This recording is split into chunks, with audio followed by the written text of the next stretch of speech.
Exercice 5 de CD sur les polynômes. Donc on vous donne les polynômes complexes ici, P, et on vous demande de montrer que P admet une racine imaginaire pure. Alors comment est-ce qu'on va pouvoir faire pour montrer que P admet une racine imaginaire pure? Repartons de la définition de tout ce qu'on a là. Alors, P admet une racine. P admet une racine, ça veut dire P de quelque chose égale 0. Imaginaire, une racine imaginaire serait de la forme A plus IB de façon générale. Mais quand on vous dit imaginaire pur, un imaginaire pur, c'est-à-dire qu'on n'a pas de partie réelle. Et donc P admet une racine imaginaire pure, je traduis par P de juste IB égale 0. Avec B appartient à R. B un réel quelconque. Et donc on va partir de cette égalité et on va essayer de voir ce qu'on peut en déduire. Donc si on remplace P de IB égale à 0, qu'est-ce que ça signifie? I fois B, ça va donner IB le tout au cube. On va l'écrire comme ça. Moins 3 IB le tout au carré, plus 3 plus I facteur de IB, moins 2 2I égale à 0. Donc on va développer, on va tout calculer, on va voir ce que ça nous donne. Donc on calcule. I fois B le tout au cube, ça fait I au cube fois B au cube. Je vous rappelle que comme I carré vaut moins 1, I au cube ça vaut moins I. Donc on va avoir ici du moins I fois B au cube.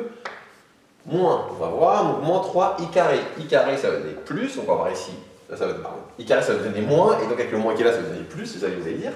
Donc plus 3 B au carré, puis je vais développer ici, je vais avoir du 3 IB, et je vais avoir du plus I carré fois B, donc du moins B. Moins 2I égale à 0. Et donc on regarde, on va regrouper ensemble les imaginaires et les réels. Donc en partie réelle, on va avoir du 3b au carré. On va avoir du moins b moins 2. 3b au carré, moins b moins 2. Et en complexe, on va avoir du plus i facteur de moins b cube plus 3b et moins 2 ici. Et on trouve cela égal à 0. Donc là, j'ai un nombre complexe qui est égal à 0. Un nombre complexe écrit sous forme algébrique parce que B est un réel, d'après l'hypothèse. Donc quand est-ce qu'un nombre complexe écrit sous cette forme-là est nul? C'est quand la partie réelle et la partie imaginaire sont nulles. Et donc ce que j'ai déduit, ce que j'ai ici, c'est que on a obligatoirement 3b au carré moins b moins 2 égale à 0. Et donc c'est la partie réelle qui est égale à 0, mais aussi la partie imaginaire. Moins b au cube plus 3b, moins 2, égale à 0. Du coup, maintenant, une fois qu'on est là, on va résoudre ce système où il y en a deux équations avec une seule inconnue qui est petit b. Comme j'ai deux équations avec une seule inconnue, qui est petit b, comme j'ai une seule inconnue, je peux résoudre l'une seule des deux équations pour commencer. Là, quelle est la plus simple d'après vous, entre résoudre une équation de degré 2 ou une équation de degré 3? J'espère que vous avez des réflexes. C'est l'équation de degré 2 qu'on sait résoudre directement et facilement. Du coup, on va le faire. Regardons ce qui se passe quand on résout cette équation. Donc si on résout juste cette équation, on calcule, c'est une équation de degré 2, on calcule donc delta, discriminant. B carré moins 4ac, B carré va donner 1. Moins 4ac, on va avoir du moins 4 fois moins 2, ça va faire du plus 8. Plus 8 fois 3, plus 24. J'ai 25, j'ai donc deux solutions, a priori, qui vont être B1 et B2, qui valent. Donc B1, ça va être moins B ça va être 1, plus ou moins racine de delta, plus ou moins 5 sur 2a, donc sur 6. On va donc avoir du 1 moins 5, ça fait moins 4 sur 6, ça va donner du moins 2 tiers. Et on va avoir du 1 plus 5, 6 sur 6, 1. Donc là, on a deux possibilités. Pour B, on a moins 2 tiers et 1. Qu'est-ce qu'on va faire? On va remplacer donc B pour qu'il soit solution de notre problème. Il faut qu'il soit solution de cette équation, mais aussi de celle-ci. Du coup, maintenant, les deux candidats que j'ai trouvés pour B dans la première équation, je vais les injecter dans ma deuxième équation, je vais voir si ça fonctionne. Donc regardons là-dedans ce qui se passe avec mes deux candidats. Donc mes deux candidats sont moins 2 tiers et 1. Avec moins 2 tiers, qu'est-ce qui va se passer? Avec moins 2 tiers, je vais avoir du moins 2 tiers le tout, moins 2 tiers au cube, donc les moins vont simplifier. 2 au cube, je vais avoir du 8 sur 3 au cube sur 27. Après, je vais avoir du moins 3 fois 2 tiers, ça va donner du moins 2, et ça, clairement, je n'ai pas besoin de faire le calcul. 8 sur 27 moins 4, c'est différent de 0. Du coup, moins 2 tiers, ça ne fonctionne pas. Regardons si je vais avoir une solution pour, si 1 va être solution de cette équation. Donc je vais vérifier maintenant ce qui se passe pour 1. Pour 1, ça va me donner, donc dans cette équation, je vais avoir moins 1, plus 3, moins 2. Ça vaut 0, donc c'est OK. Conclusion, je peux déduire que 1 est solution de ce système d'équations. Donc là, on a forcément uniquement b égale 1.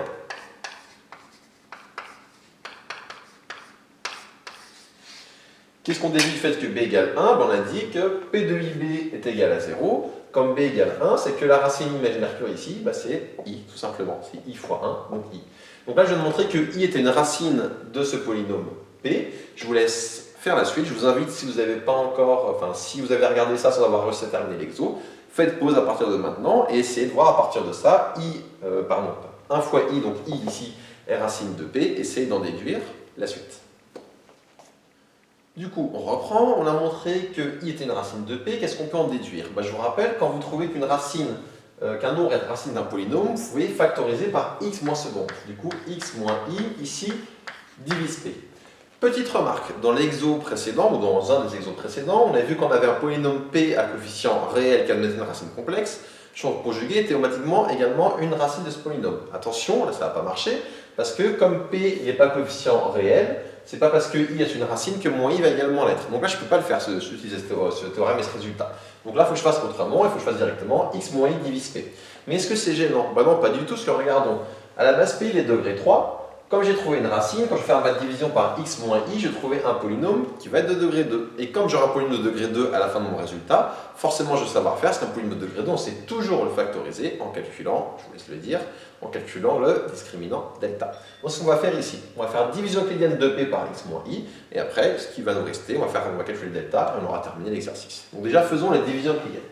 On la pose, donc on a d'abord ici du x au cube, on va avoir ici du moins 3x au carré, du plus 3 plus i fois x, et du moins 2 moins 2i. Et on va diviser tout ça par x moins i. Comme on passe de x à x au cube, pour passer de x à x au cube, on multiplie par x au carré. Ça va donner moins ici, donc x au carré fois x au cube, c'était le but, et on va avoir ici après du moins i x au carré.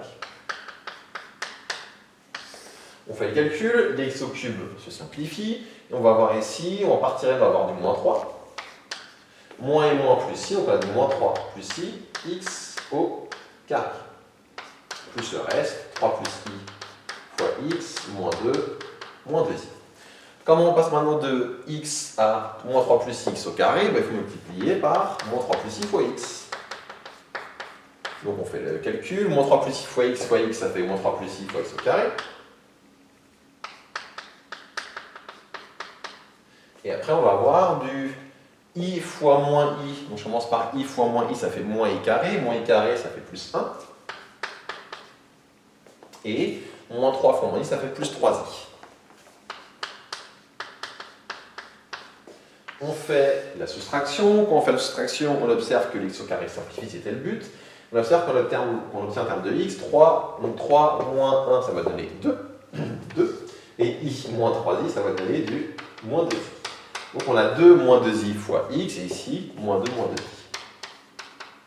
Comment est-ce qu'on passe de x à 2 moins 2i fois x? La réponse, il faut faire plus 2 moins 2i. Alors ici, moins. Donc 2 moins 2i fois x, ça fait 2 moins 2i fois x. Rien à faire de particulier. Et maintenant, on va faire d'abord moins 2i fois moins i. Moins 2i fois moins i, ça fait plus 2i carré. Et plus 2i carré, ça fait moins 2. Et après, je vais avoir 2 fois moins i, ça fait moins 2i. Et on observe que on fait un reste de 0, ce qui était normal. À partir du moment où je sais que x moins i divise p, quand je fais la division euclidienne de p par x moins i, obligatoirement, mon reste est de 0. C'était obligé, on savait dès le début ça. Donc maintenant on y est prêt, c'est ce qu'on vient de prouver. On a trouvé que donc p, il vaut x moins i fois le polynôme qui est ici. Le polynôme qui est ici, qu'est-ce qu'on va en faire? On va calculer son discriminant delta pour le factoriser. Et une fois qu'on aura fait ça, on aura terminé. Donc faisons-le. Donc on va l'appeler q par exemple. On vient de montrer que p égale x moins i fois q. On va factoriser q. Donc comme c'est un polynôme de degré 2, on calcule son discriminant pour factoriser q. Le discriminant, il va donner ici donc du b carré, ça va faire moins 3 plus i, le tout au carré. Moins 4 à 6, ça va faire moins 4 fois 2 moins 2i. On fait le calcul, on va d'abord développer ici dans la parenthèse, moins 3 au carré ça va donner du 9, puis on va avoir du moins 6i, enfin plus i au carré ça fait moins 1. On va avoir ici du moins 4 fois 2 ça va donner du moins 8, et on va avoir du moins 4 fois moins 2i, du moins 8 plus 8i. Ce qui donne au final ici, on a donc moins 1 moins 8 ça fait moins 1 moins 8 ça fait moins 9, moins 9 plus 9 ça fait 0, et moins 6i plus 8i il reste 2i. Conclusion, on doit trouver les racines carrées de ce nombre complexe de i.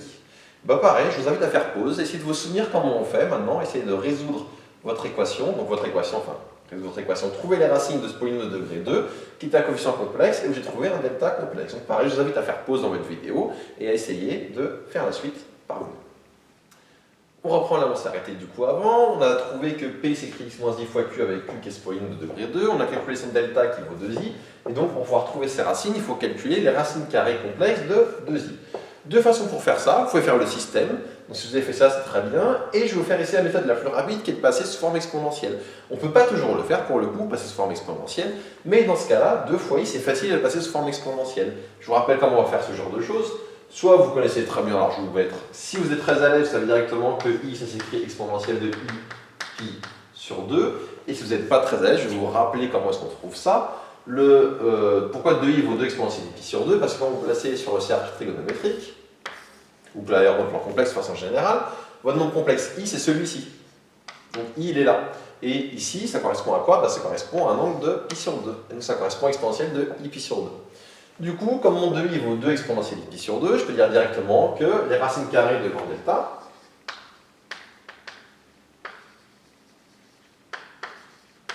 racines carrées complexes, sous-entendu bien évidemment, donc les racines carrées de grand delta sont, je vous rappelle comment ça marche, vous prenez votre ici module 2, vous prenez sa racine de 2, l'argument vous faites fois 1,5, donc exponentielle i pi sur 2 fois 1,5 ça fait exponentielle i pi sur 4, et vous prenez surtout plus ou moins.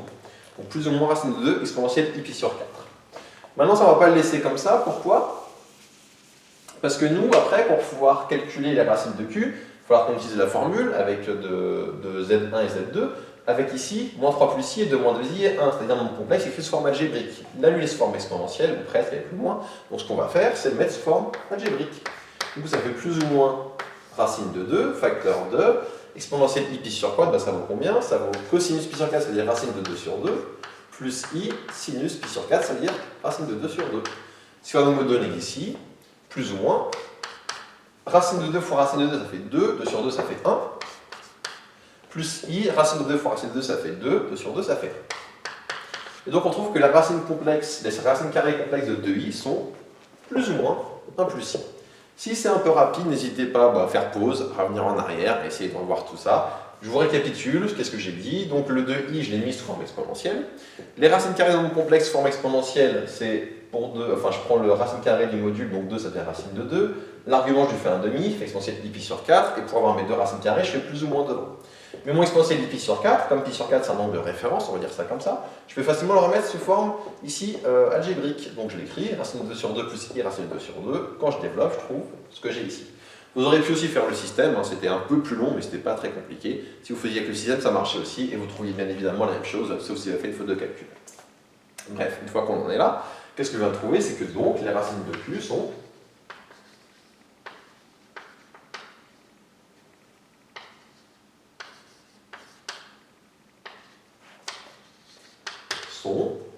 alors on va avoir moins b ça va donner, on va les appeler z1 et z2, hein, z1 égale, moins b ça va être moins 3, ça veut dire 3 moins i.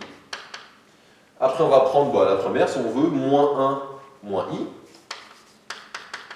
sur 2a, c'est-à-dire sur 2, on va avoir z2 qui vaut toujours moins b, c'est 3 moins i, et là j'ai pris, pour z1 j'ai pris moins 1 moins i, donc pour z2 je vais prendre plus 1 plus i.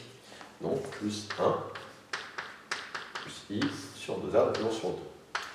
Ça va donner ici du 3 moins 1, ça fait 2 moins 2i sur 2, c'est-à-dire 1 moins i. Et si on va avoir moins i plus i, ça simplifie, 3 plus 1, 4 sur 2, c'est-à-dire 2. Au final, on a terminé, maintenant qu'on a les racines de q, on peut donc dire que P égale, on avait donc x moins i fois q, x moins i je l'aurais écrit, Et puis Q, je connais ses racines. Je vais avoir x moins 1 moins i également. Donc x moins 1 moins i et x moins la dernière racine, x moins 2. Et ça termine cet exercice ici. On a donc factorisé ce polynôme p. On vous avait donné, donc comme on l'a fait ici, comment on a procédé, on vous a donné une astuce pour trouver une racine, donc qui était que ce polynôme admettait une racine imaginaire pure. On a trouvé cette racine, c'était i. Comme i était racine, on l'a factorisé par x moins u, par x moins i. On a trouvé, grâce à une division euclidienne, le polynôme q qui est ici, ce polynôme q de degré 2. On le factorise en calculant son discriminant, et ensuite en trouvant ses racines. Donc voilà pour la conclusion de cet exercice.